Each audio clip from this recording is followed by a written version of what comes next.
Welcome to our May webinar, a collaborative presentation of the Federation for Children with Special Needs and the Recruitment, Training, and Support Center. My name is Jamie Greco, and I am the Training and Support Specialist at the RTSC. Today's webinar is a discussion on the Massachusetts Association of School Superintendents position paper, Behavioral Health and Social Emotional Learning. But I think you're calling it Social Emotional Intelligence, right? That's correct. Yes, okay. And our presenters are Christine McGrath, she's the Director of Operations at the MASS, David DeRuosi, Superintendent at Saugus, John Doherty, Superintendent at Reading, and Christopher Malone, the Superintendent at Tewksbury. So during the webinar, please type your questions in the toolbox, and we will try and answer them during the presentation. Our past webinars are archived on the RTSC website, along with many resources on trauma and learning and educational issues that impact students and child welfare. So, Christine, let's start with you. Thank you very much. Thank you all for being here. We really appreciate it. Our pleasure. We brought, the Mass Association of School Superintendents convened a group of superintendents and assistant superintendents around the topic of social emotional learning or social emotional intelligence. We found that out in the field there was a wide variety of practice, and we thought it might be helpful if we could inform our members as to a working definition of what is it and what does it look like when it's implemented in a quality way. So we began our work by framing the issue. School climates today must address a myriad number of stressors. And these stressors inhabit the lives of children with identified special needs, children who are gifted and talented, children who are average learners. We see stress in our society on the rise, and as we know, schools are microcosms of society, so it really should be of no surprise to any of us that stress has found its way into the schoolhouse. We see the stress manifest itself in peer relationships, in children's response to a rigorous curriculum and high academic expectations. We see the influence of social media influencing the non-school hours of our children, but children bringing that knowledge into the schoolhouse and creating some interesting questions and some unsettled thoughts on some of our children. We see children with overloaded schedules, the after-school soccer, karate, dance, and we see an increased number of children in our society who are exposed to trauma. Later in our presentation, Dave DeRuosi will be talking about some of those sources of trauma in our children. So we looked at the stressors that currently characterize the culture of our school. There are many positive things happening in our culture, but we were focused on those conditions which contribute to having a healthy, positive school culture for all learners. But then we went and looked at some of the external challenges that schools are facing. An acute lack of pediatric psychiatric facilities. There were children waiting exceedingly longer periods of time for beds. An overtaxed crisis center system that made short-term immediate care unavailable for many of our families. And the school was becoming the default mental health facility because children have to come to school while they're awaiting the care provided for through a crisis center or through an inpatient pediatric psychiatric facility. Since we wrote the paper, I think it is fair to say that the opioid crisis, as it continues to escalate, is creating additional challenges for people in our schools and for social service agencies, as well as the growing number of our children who are being raised by parents, grandparents, and great-grandparents. But we didn't want to just focus on the problem. Rather, we were far more interested in framing a solution. Thank you, John, for advancing that.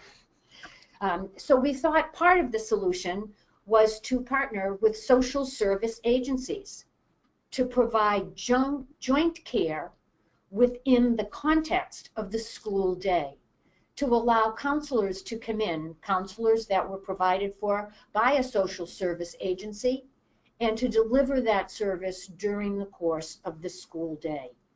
We thought it was important to partner with the Department of Elementary and Secondary Education to provide technical assistance and curriculum support to districts around social emotional learning. We also think it's very important to partner. I'm losing my. Sorry, there we go. Okay. Also important to partner with higher education, so that those practitioners who will take their place in our schools in the future would have a good sense of the constituent features of a high quality curriculum around social emotional learning. And finally, we think it's important to partner with our legislators. We used to have, back in the 80s, an interagency multidisciplinary service team. If you had a child that was in crisis, you could bring that child to that team. And that team would be comprised of school people, chaired by the Office for Children, the Department of Mental Health, at the time, the Department of Social Services, now known as the Department of Child and Family Services, and the Department of Public Health. And everybody would put their heads together and try to frame an effective treatment plan for that child. Successful SEI work, this is what we believe as a state superintendents association. We believe it is not a standalone effort. You don't offer 15 minutes of SEL every Tuesday. We believe this work must be embedded within the fabric of the school culture. We believe it requires a commitment that students can be empowered to take responsibility for their own learning and their own behavior. That's in the classroom, in the cafeteria, on the playground. And it requires a persistence on everybody's part. Everybody who, it takes a village. Everybody is responsible for every learner in that school. And it requires a persistence to help students develop confidence, a sense of resiliency, and a sense of self-regulation. And guess what? Those are critical skills that children will need, not only in pre-K through 12, but to take into their post-secondary planning, whether it's college or career, and to take into the workplace in the future. Why do we want to do this work? Why do we think it's important? Well, if you look at the research provided to us by the Collaborative for Academic, Social, and Emotional Learning, the CASEL research group, they believe that children who have a good sense of social emotional intelligence are twice as likely to attain a college degree, more likely to have a full-time job by age 25, 67% less likely to have trouble with the law, 82% less likely to use recreational drugs, and 82% less likely to need public housing. For us, the reward to all of this work is creating healthy, supportive cultures where all learners and their parents and guardians feel welcome.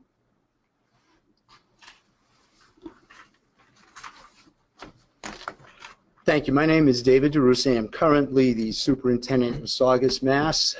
This is probably 30 years in the education business. I started as a special needs teacher, as working with behavioral students. So this topic hits home, and in my early phases of developing as a professional, I never quite understood to the extent the impact, why those kids I worked with in middle school in that classroom, really what laid out in the factors around them. But I feel right now trauma and its impact has become, it's not just an urban problem anymore, it's a suburban, it is a nationwide problem.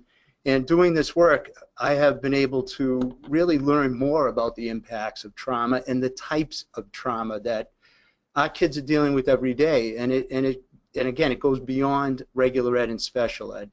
And I think the biggest bullet that really came to my eyes is, as superintendent in Malden, I did some work with the legislators. We invited them in. We wanted to talk about the social and emotional needs of our students. And I started to dig into trauma and its impact. And when you see poverty as one of the biggest impacts and causes of trauma, our kids today, as a country, we have increased poverty rates nationwide. So there are more kids coming to school hungry, not having enough meals to eat. Poverty is driving a lot of the trauma, and you wouldn't necessarily think of that. Other issues, family separation, we talk about domestic violence, physical assault, abuse and neglect. Another topic that caught me by surprise, and it's a growing problem whether you're, again, I'm going to keep saying urban, rural, suburban, homelessness. The middle class has definitely struggled over the last few years. The gap between the have and the have-nots has increased, and homeless has become a problem for most districts. Now, I am currently in a smaller district just north of Boston, a district that I raised my own kids in, moved out 5 years ago, and now I come back as its superintendent, and they're struggling with homelessness, high rate of free and reduced lunch. It's a suburban group, but it's starting to look more like the urban population. Homelessness has impacted, I think, most districts, whether it's, again, a good friend of mine in Linfield speaks of it, and you're going to hear homelessness impact across the state.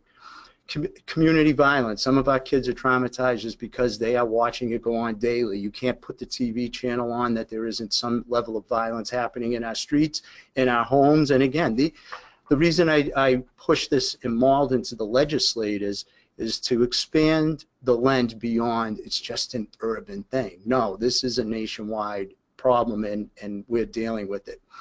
I think what happens is when you look at the impacts of trauma, it absolutely has a diminishing effect on memory, self-regulating of emotions, organizational skills. If you're living almost in a post-traumatic world where every day you don't know if the violence is going to continue, if the violence is going to stop, will I have enough to eat?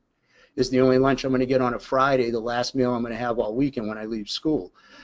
These are the impacts of trauma that we see daily playing out in our classrooms.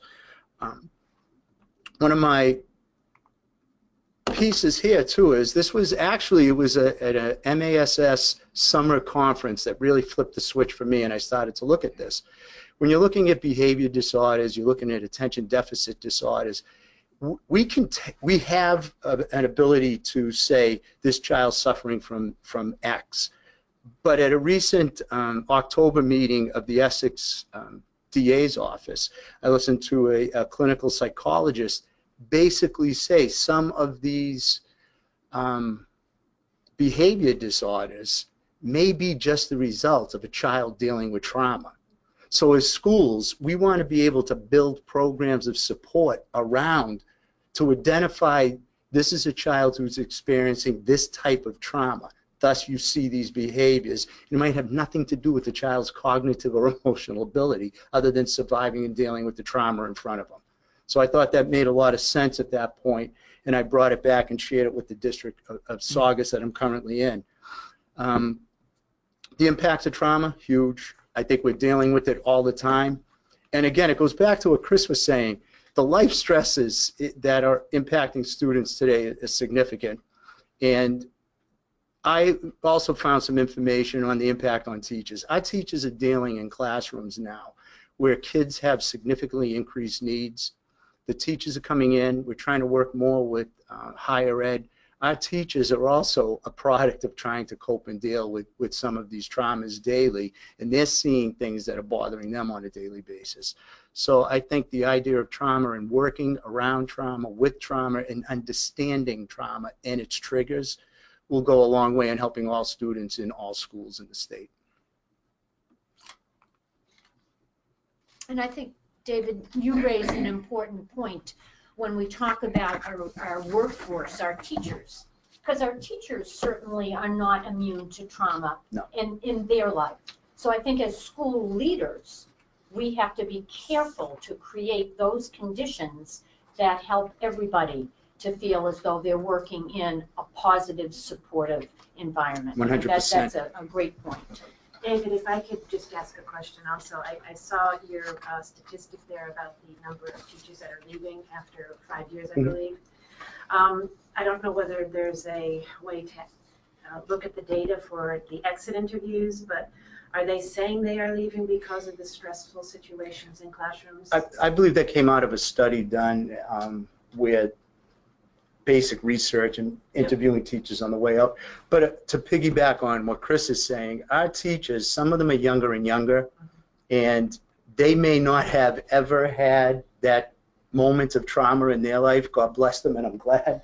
But they're walking into classrooms where kids are, and they know the kids that are hungry, and they know the kids that are going home, that maybe that weekend, that's it. You know, it's a long weekend, we relax, but those kids may not eat again until they come back to our schools.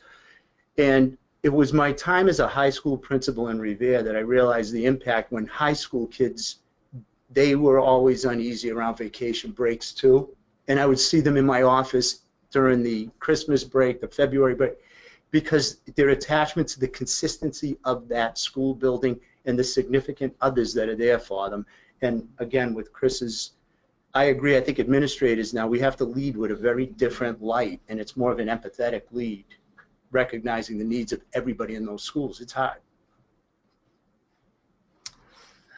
Good afternoon, everyone. My name is John Doherty. I'm the superintendent of schools in Reading. I've been an educator for 34 years. I've been in the Reading Public Schools for 30. In the last 8, I've been superintendent. And I think what you've heard so far from Chris and David is the type of thing that we're also experiencing in Reading. This is not just, as David said, a urban issue, a suburban issue, a rural issue. It's happening in all of our schools. We may see it in different degrees. Reading is a suburban community just north of Boston, and over the last 6 or 7 years, we have really focused on what can we do differently to support our students. We're seeing an increasing number of students that were being hospitalized, that were anxious, that were having difficulty in school, that were school phobic. And so we began this community discussion based on some tragic events that happened in our community about 7 or 8 years ago. And from that, we formed a behavioral health task force, which was a community effort, formed community support. We received community resources to create a plan and to move forward. And how can we support the needs of all students?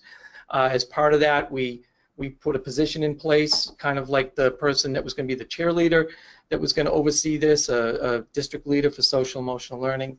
And that person's job was to make sure that SEL was on the forefront of all of our classrooms and was for all students, not just for students that may be in trauma or affected. So you've already heard why are we doing this, but just again to reemphasize, these are our kids. And no matter where they come from or what homes they live in or what they're experiencing, they're coming to school every day with things that we may not be aware of. And it's so important that schools are part of the solution. Even though we can't solve all the problems, we need to be a bigger part of the solution. And you can see this quote here from Robert Putnam of Our Kids. And we've used Putnam's book a lot in our district to help people understand the needs of our kids and how that has changed over time. We've also looked at research, and David and Chris have talked about some research. One of the most famous research studies involves the ACEs study, the CDC study, where there's a strong correlation between students that have 4 or more adverse childhood experiences and how they have behavior problems in schools, and students that have a ACE score of 0, meaning they had no adverse childhood experiences, 97% of those students had no learning or behavior problems. So it's amazing that what the trauma that kids are going through and the impact it can have in schools. And so as schools, we need to be able to address that. And then we see the impact of what happens when you have a very strong social emotional learning program, which is the DURLAC study. And you could see how there's an increase in improvement academically, but you also see a decrease in conduct problems and behavior and emotional distress. If a student isn't ready to come prepared emotionally, they're not going to learn. So we have to take care of that piece, and that's something that we worked on really hard in Reading. And one of the ways that we've looked at this is something called the multi-tiered system of support, which I know is done in schools all over the state.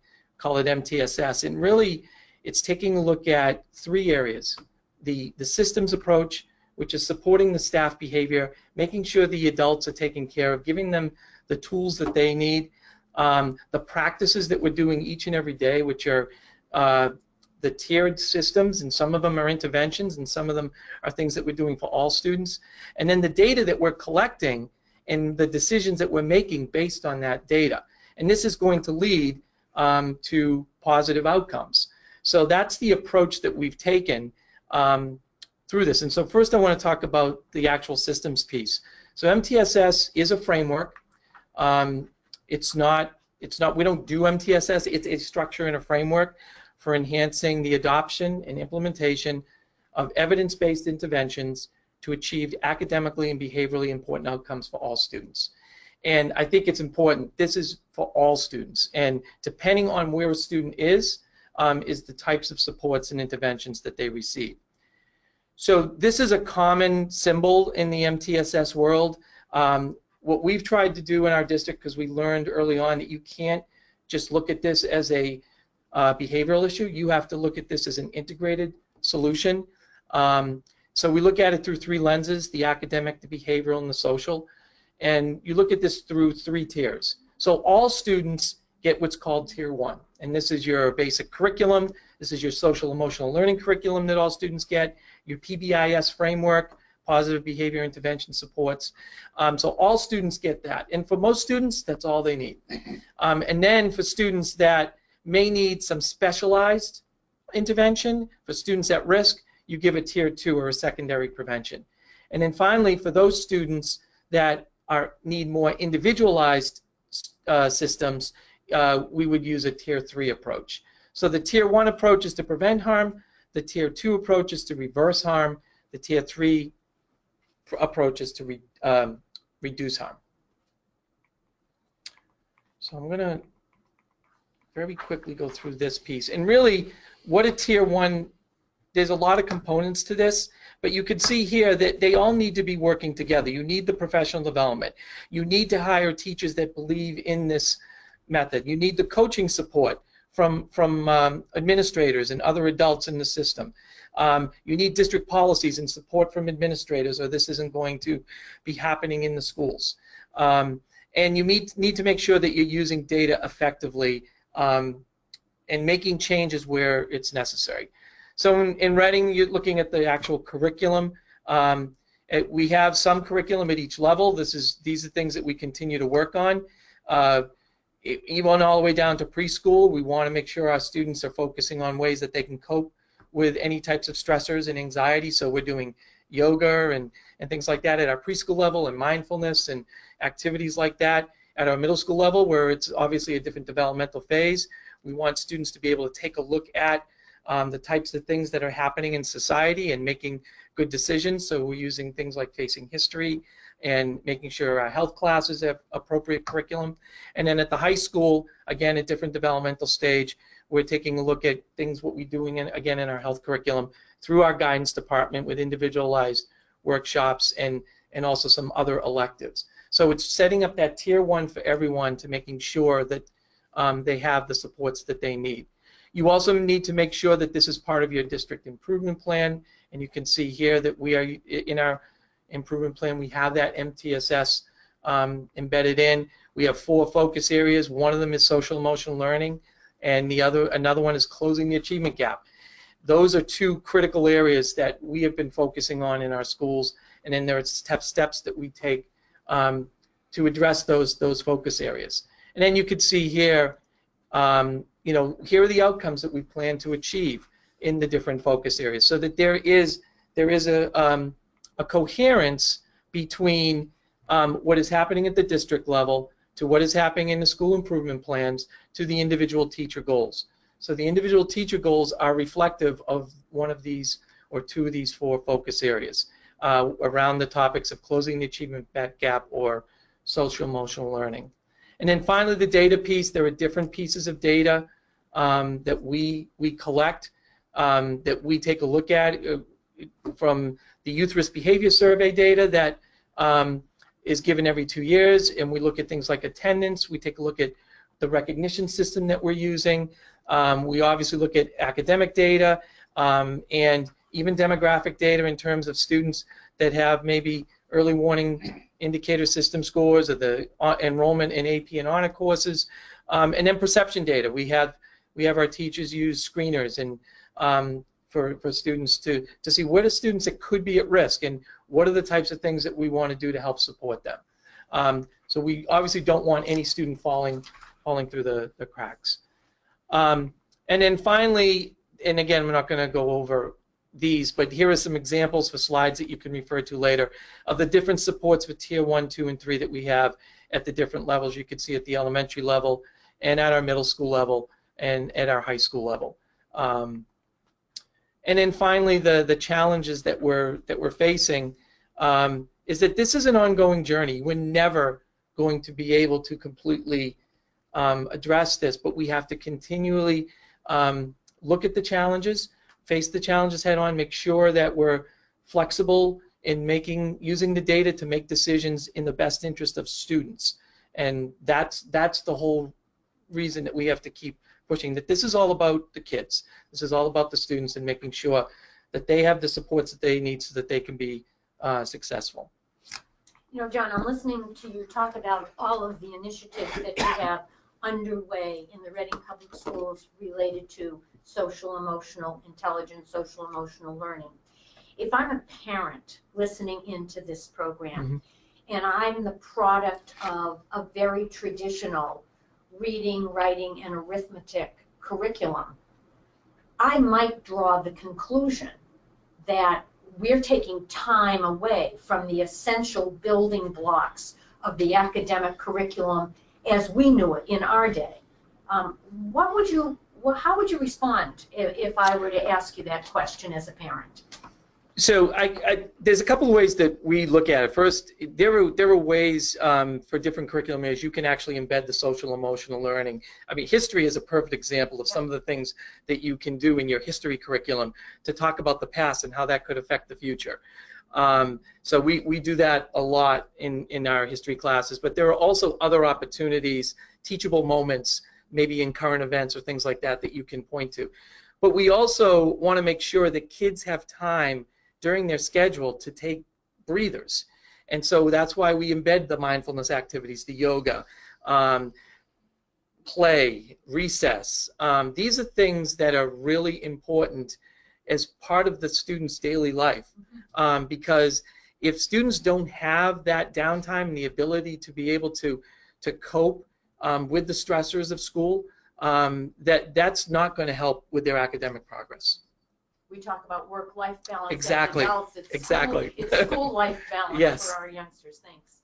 I've also heard, John, when I go to do professional developments for teachers, that they are concerned, the teachers themselves, about taking too much time off of the academics because of the accountability piece and the assessment tests and all that kind of thing. And a lot of teachers were not trained in social emotional learning or social emotional intelligence. And I see a really big divide between the younger teachers and the older teachers around being able to do that within their classrooms.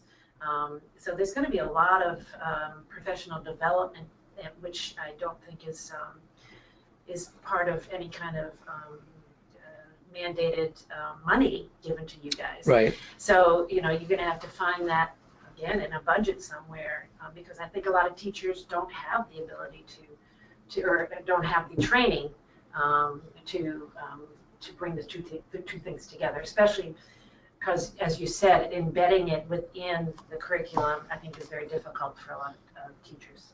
But I would say to you, one of the important points in the Castle research is that the leader has to walk the talk. The leader has to model the behaviors. And I would say from the Superintendents Association, we host a multi-day executive institute every summer. And we are about to have, for the third year in a row, we've hosted it for 21 years, but for the third year in a row, the focus of this institute is on social emotional learning and how to effectively lead that effort. For the second year in a row, our joint superintendent and school committee conference, which takes place in November, will be on the topic of social emotional intelligence. And we just hosted a full-day conference in March on the topic of poverty. And I know the Massachusetts Association of Secondary School Principals, their summer institute last summer focused on this topic. So I think we're forging a unified front to look at the topic because it is complicated. And always, you know, when I was learning to be a teacher, we were always told change happens from the top and the bottom, and hopefully it meets in the middle. So I think that the top is doing a great job. So thank you. I'm Chris Malone, Superintendent of Schools in Tewksbury. And certainly, like some of my fellow presenters, I've spent a long time in education. Most of my career has been in an urban district, and more recently moved to a suburban district. Little did I realize that some of those same challenges that exist in an urban district have followed onto suburbia. So I want to talk a little bit about some ideas about where do we go from here. I think Chris and Dave have done a terrific job kind of identifying the problem and really making it clear as to what we're talking about when we're talking about social emotional learning. I think John has done a great job presenting a systematic approach that is certainly needed if a school district and a community are going to successfully tackle some of these social emotional needs of students. And as we move forward, I think when we look at some of the stressors described by Chris and Dave, people may say, well, those aren't new issues. Those aren't new things. And some of that may be true, but I think we can say together that the pace and severity of some of these issues that we are seeing with our students daily has changed, has increased, has affected them in school. And certainly that is something that has certainly got our attention. We have many data sources, as John went over, to look at how we would explain this issue, but also data sources to track how well we're doing. We can look at attendance, we can look at discipline, we can look at academic success of students, we can look at number of interventions they have in the school system. So there's ways we can track how well we're doing. One of the pieces we have a little bit difficulty of where we're at a point in time right now is that the severity of the issue continues to increase. So some of our interventions in data that shows we're actually attacking the issue are having a difficult time keeping up with the increased severity of some of those issues arising. I think John's example of a comprehensive approach in a school district is excellent because most school districts have approaches that do address social emotional needs. What we're finding, I think, and some of us as we go down this road is trying to bring many of those approaches into more of a systemic overall approach, whether we're looking at PBIS or smaller elements like Open Circle or Second Step, those type social emotional interventions designed to work with students in a smaller environment. How do they fit into the bigger piece? As we bridge that gap in between looking at our daily instruction and how do we integrate social emotional education services into that, we're finding, I think, that as we look at things such as new curriculum, new programs, which in the past few years we would obviously prioritize vetting them through how much data do they produce, are they technology embedded. We're now starting to look at expanding the idea of differentiating instruction, and are those curriculum and instructional components meeting the needs of all of our students socially and emotionally based. That's a big lift for a lot of our staff. So what comes along with that is a significant investment to look at how we're going to professionally develop our staff, how we're going to continually train and fund any of those interventions, and a huge piece, particularly I found moving into more of a suburban community, is finding quality community partners to join us and work together with us regularly. This is really where we need to start focusing on as communities, as towns, as cities. How are we as a greater community going to approach this? How are we going to work together? and certainly we feel like the school systems have taken on a big role in this, and we know it's important to us. We know if we don't do this, we're not servicing our students. But we're also looking for help down the road of what are those community partners, whether it's based in a region, in a city or town, or statewide, or even nationally, that can jump in and help us with this effort. It will take more than the schools to resolve this issue. We are looking at an internal cultural shift for our school districts. So we do need help on that and understanding on that. We will continue to work with our teaching staff, our instructional staff. We will continue to provide that PD. But again, many of the issues that we're experiencing regularly continue to change, continue to evolve, and it's going to require a much more significant effort by everyone involved to address it. Certainly we want to look at how we can partner with other agencies and other entities as far as providing level 2 and level 3 tiered supports. What are those critical social, emotional, clinically based interventions that we can help provide, whether it's in the school or in the community, to certainly help our students, because that is the level of severity we're seeing with many of our students, that they are going to need clinical intervention. How do we partner to make sure that happens? How do we support that? And again, how do we build our own budgets to make sure we're allocating enough funding to make sure that happens in school daily? But ultimately, I think we all realize that this is really a society problem. We feel that we see the significant impact on every student's education every day. Sometimes some of these issues live in the shadows. Well, we would say in the school districts we're seeing them up front and personal much more every day. And we would ask for everyone's help and understanding and to join your local school district in helping us form partnerships and develop comprehensive approaches to meet the needs of all students. Well, questions Thank for you. us? Yes, so thank you, all of you. So we do have a number of questions that have already come in, and I just want to tell the audience that they can continue to type them in, and we'll try and answer all of them or some of them. One of the things that keeps coming up is the role of the families. And how to get the help of the families or to engage the families in the community partnering piece. We recently had a webinar on community schools, and it was presented by Dr. Claire Crane. I don't know if you guys know. Sure. Yeah, she was awesome. But one of the sad things about that webinar was the outcome was not sustained. So she did a great job at a school in Lynn, but then when she left, the whole system fell apart because it was so personality driven, I think. But what stayed was the parent group that she formed. That continued. So there's a real strength in the parent piece. And several people are saying how can the families get involved? What can we do to help, so to speak? So that's a great force that we should all remember when we're doing the partnering piece.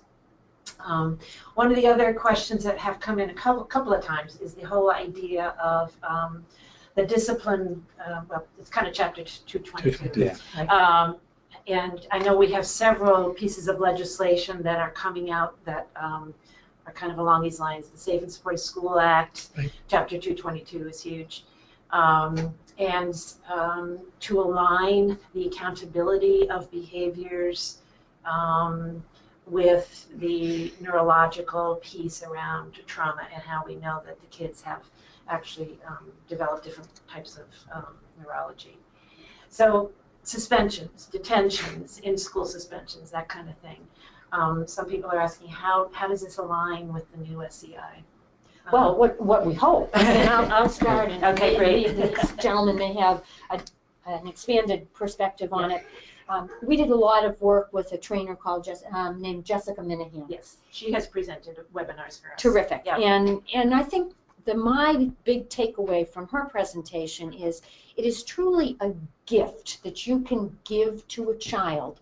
If you can help a child realize when he or she is about to lose control. Explode. If they're at risk for engaging in behavior that is not helpful to themselves and distracting to the other learners. So if that child can say, oh, I feel that social emotional elevator going down, I have to employ the techniques, whether it's breathing, whether it's yoga, whether it's just push my chair back and get that self-regulation going. Because what the discipline regulations are telling us is the likelihood of excluding a child, it is very unlikely, and that's not a bad thing. We don't want to send children home. We're here to serve. The availability of the tool of timeout is limited. So we have a new order of business that limits what the administrator is able to do at a time when we're seeing children coming through our doors with complicated needs. So I think if we can empower the teachers and empower the learners to de-escalate a behavior, when children believe they have a voice and they have choice, and when we're able to personalize instruction, that really gives us some, gives the learner some power. Having done this work, even as a conflict intervention coordinator, it's a cultural shift within the school buildings with our administrators and our teachers. I always use the analogy, we don't suspend students who have difficulty reading. So if you see that students that are acting out are having difficulty understanding maybe themselves, navigating the system, or there are moments in my career where the adults are the trigger. Trying to bridge that you don't just suspend the bad behavior if Dave doesn't know what he's doing or what he needs to do differently not to be suspended. So I think there's that, you flip a cultural switch and behavior management becomes education. It's not a quick, you're out. So I think that's part of the culture piece that Chris spoke to. And just to piggyback on that, one of the most critical things that we can do as educators from the classroom all the way up is developing strong relationships with kids.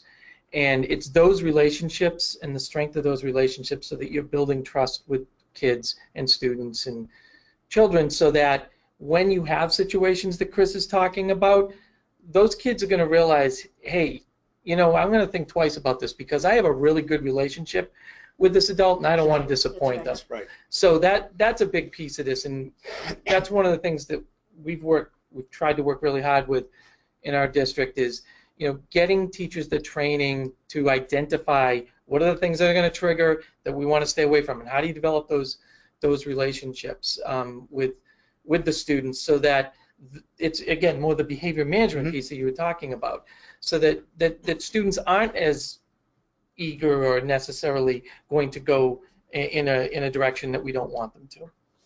And I would just also add on that, and you mentioned Chapter 222, which is a fantastic example, and that was a legislative, a legal mandate that limited the ability to suspend students. I don't think there's much argument about that. What we would ask as we partner with legislators, as we go forward, when we look at things like that mandate, is that we encompass that with additional services, additional funding, somebody thinking it, because it's taken us, I think, as school districts, a couple of years to catch up with. We know the law says we can't do X, but it's taken us a while to fill in what Y will be. And when we can think through these things before they become law and have a more comprehensive approach, I think it's better for students. And we've come up with some great ideas since then. We're experimenting with restorative justice. Yeah. We're looking at all of the kind of, these are great examples. We're changing the culture around how adults see this behavior. But I think as we move forward and things arise like this, the more we can look at a comprehensive approach that is not just a legal mandate, but is a realistic approach designed for student success. I think will really move forward in SEL learning. I think we have to go back to your first question that you read, which I think is a challenge. I think it's a challenge for school administrators, and I think it's a challenge for parents and guardians, and that's the active involvement of parents and guardians in the life of the school. If you put on a play, if you host a concert, parents, guardians, grandparents, aunts, uncles will come in great number to watch the child perform. If you partner with your district attorney's office and offer a program on internet safety, dating violence, if you secure an attendance of 20 parents, that's a great, successful night. When I was an early childhood specialist in the Medford Public Schools, we had a parent support group. Yes, they were primarily moms. We ran it in the evening, and I happened to be doing my doctoral dissertation at the time that I was serving as the early childhood specialist. The children and my dissertation was on the development of language. The children who made the greatest gains were the children whose parents attended the support group. So we know, not just from my simple dissertation, but from a lot of sources, that if we can meaningfully engage parents, then good things will happen. The child will be hearing the same message at the home as they're hearing in the school. But I would be less than honest if I didn't say that's a challenge. And I think we're offering a lot. I think parents have full plates. It's McDonald's and Burger King were onto something when they developed the drive-in window, so children can consume their dinner while they're going from their baseball uniform to their soccer cleats. And that's part of the stressors that we talked about at the beginning of this presentation, that we have children with very full schedules. So engaging the parent to come out for yet another thing is challenging. It is challenging, and I think that social media might be able to come to the rescue on that a little bit. We have found that with our own work that we do with the special education serving parents, how difficult it is for many of them to find the time to just come to the orientation, which is 3 hours, which is a ton of time. Mm-hmm. So we're starting virtual orientations, and we're starting streaming, and we're, the whole thing. We have apps that are live during our conference, all that kind of stuff. And I think it's very, very useful for a lot of parents. And I always have to remind the people that I'm training is that trauma is not just for kids, and traumatized children come from traumatized families, and to find it's difficult for the parents, as you say, to get it together to attend these kinds of things. But if it's on social media, they'll find a way. And of course, someone is just, one of our SESPs is saying, what if they don't have parents? And that's so very sad. But a lot of these kids who are in the custody of the state don't have parents. And so they're kind of left out there on their own. And those are the special kids they really, really need to engage with on a personal basis, which is what I think we've all come to the realization has to be very personalized. Okay, let's see if we have anything else here. We have someone who is a restorative justice expert, and she's so glad that you were talking about restorative justice. A question that kind of was coming up during the discussion. Can one of you explain the difference between social emotional curriculums and social emotional frameworks? And is there a mandate that every school must have social emotional learning? Which I think the answer is yes, but I'm not sure. Well, I'll start by saying the Department of Elementary and Secondary Education has a strategic plan that included 4 core strategies. And about 2 years ago, maybe 2.5 years ago, they added a 5th core strategy that focuses on social emotional learning. They recently adopted new curriculum frameworks for English language arts and math, and they have represented to us, I haven't studied them exhaustively, they've represented to us that they have infused social emotional learning elements within those frameworks. That's as much as I think we are convening in July a focus group with the Department of Ed so that they can get the best thinking of our superintendents representing a statewide view of how schools are doing this. When the Board of Education 2 years ago listened to a presentation by noted experts on this topic, there was a gentleman from Harvard who said, think of this as a field of 1,000 flowers. We're planting these seeds and we're going to watch these flowers grow. So we don't want to mandate one approach. But I do think right now, and Massachusetts is one of 8 states that participated in a national grant to identify what are the best practices. So I think each community, this is so contextual that if you're doing the work in Reading or Saugus or Tewksbury, the community values and the demographics will frame a lot of the way in which you do this work. So, because I know the CASEL, they have their evidence-based curriculum reviews, That's right.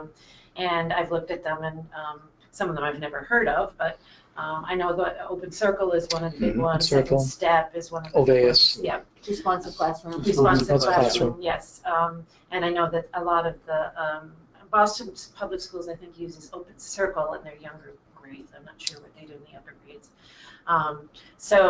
But that's a good place to look, and you have the reference on the on one of the slides about the I don't even know what CASEL stands for, but it's something about social emotional learning. Right. Collaborative. Okay. Okay. Let's see. Let me just see here. We're able to access the study on best practices for social emotional learning. Okay, so that would be the CASEL. The CASEL. Yes. Okay. So someone is interested in how. If they, let me interrupt you for a minute. Go ahead. If they received our paper, Yes, they did all this morning. there's an annotated bibliography in that paper. Oh, excellent. Okay. And that includes I think their report, I believe, was prepared around October 2015. So it's a little old. It's a little bit old. There's also some great work that's been done by the Rennie Center. Yes. And we should also mention that the Superintendent, School Committee, elementary, secondary school principals, and the PTO, statewide PTO, have joined together and have formed an Excel, a social emotional coalition. And we're working with the Rennie Center and Teachers 21 on that, and a certain number of districts will be invited to participate in that work. So that's another resource that's currently very active. Yep. Some of the questions also are asking, and I have interest in this too. Can you give us an example of how they're embedding social emotional learning within the academic curriculums? Has anybody seen this in practice or read about it? I can give you a quick example. So there's a shift in instructional practices in math, going more from a teacher-directed approach to more of a student-involved approach. So one of the simple instructional methodologies that they use is something called turn and talk, where you are working with a partner or you're working with a group of students where you are getting a problem to solve, and you're rolling up your sleeves and you're trying to solve the problem together. So that requires the use of social skills to be able to solve that problem, because you have to be able to talk to the other students and work together, and to be able to come up with a solution to that problem. So that's an example of how that's embedded in the new frameworks that Chris was talking about. The math frameworks talks about those types of skills, social emotional skills that students need as they're working in math or ELA or other subjects. And the assumption is that if there is a student who is not getting it because they don't have the social and emotional skills, that the teacher will do some individualized work with that student, I'm assuming? Yes. Yeah. Yes. Yeah. And I'll give you a simple example. As a former kindergarten, early childhood person, I think we've always started our day on the rug with calendar.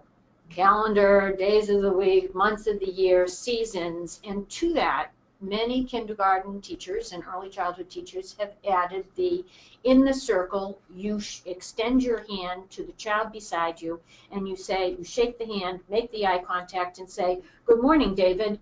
The thinking being is that people will be kinder to one another if they have had that eye contact, handshake type of thing. I mean, and that gets us back to social media. I think people tend to type, using all caps, angry things that they might never, and now I'm in the middle school or the high school, that they would never say face to face.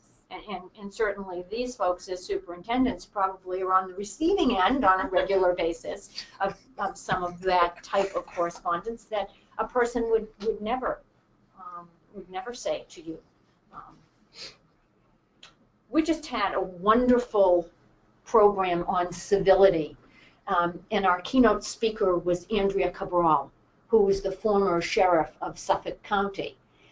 And we talked it was a women's leadership conference, and we talked about examples of incivility in our schools. And when I put together the hard data from the focus groups and the work that they did, it was very disheartening. So I think we have lots of work to do on being kinder to one another. Yep. All right, well, someone said thank you. So we do have just a couple more minutes if anybody has a question that they want to ask. But I think we've put a lot of, I've kind of generalized a lot of the questions. But as usual, parents are complaining about the parks and the MCAS and about how that takes away from so much of the social emotional learning time, and also puts in tremendous stress on so many players at school, teachers, everybody, and the kids themselves. So can you make them go away? No, I think they understand. I'm pretty sure. Although there's a new administration in Washington, you never never know. know. Yes, But exactly. I think it's also important to speak about the fact that during MCAS testing time, and yes, it can be an anxious time in schools, but I've also been in schools a lot where you see posters. We are going to shine on this test. We can do it. And again, if you're embedding social emotional intelligence learning into the culture of your school, that's a natural way to approach testing. We're going to show our stuff. We've been working hard. And I think posters and you know, sending a message home to parents to say, you should be so proud of how hard your son or daughter worked today. And that's a build-up at school, and it's a reinforcement at home. Yep. And it also makes it kind of an all-school effort, which is very supportive, I think, to a lot of kids to know they're part of the pack. That's right. One of the aspects you brought about how we embed it within the curriculum is also looking at those life experiences that students have while attending school and trying to build confidence and resiliency with students. We think that's a huge social emotional asset because no matter what happens in school, that's going to happen in life. And we use a term in academics of grit. Do you have the grit to stay with it academically? Do you have the resiliency, the social emotional resiliency to handle some of these life aspects that come on? And we can't change the lives of many of our students, but if we can help them with coping skills, if we can wrap supports around them, and certainly bridge some gaps between school, home life, and community life, we think that's the piece that will be most helpful. Yes. And you know, we haven't talked at all about the co-curricular aspect of the work. Absolutely. But you think about, you know, athletics, and you think about performing arts and robotics and National Honor Society and Student Council, and how all of those things can come together to help youngsters develop a sense of interdependency, and responsibility. So that's probably a topic for another program, Right. but you know, it certainly is an important part of the work. We have some interesting questions come in just recently, so I don't think we're going to have time. But I do want to just let you know that someone wrote, it is encouraging to hear you all talk about this, and thank you so much. Okay. So I think you've really helped a lot of people feel a bit better about things that are going on, at least at the high level. All right, so thank you, everyone, and this will be archived on our website, and I will send out a link when it is up. And as usual, I'll send you a little survey monkey so you can let us know how we did. And thank you. We'll see you next month. Thank you.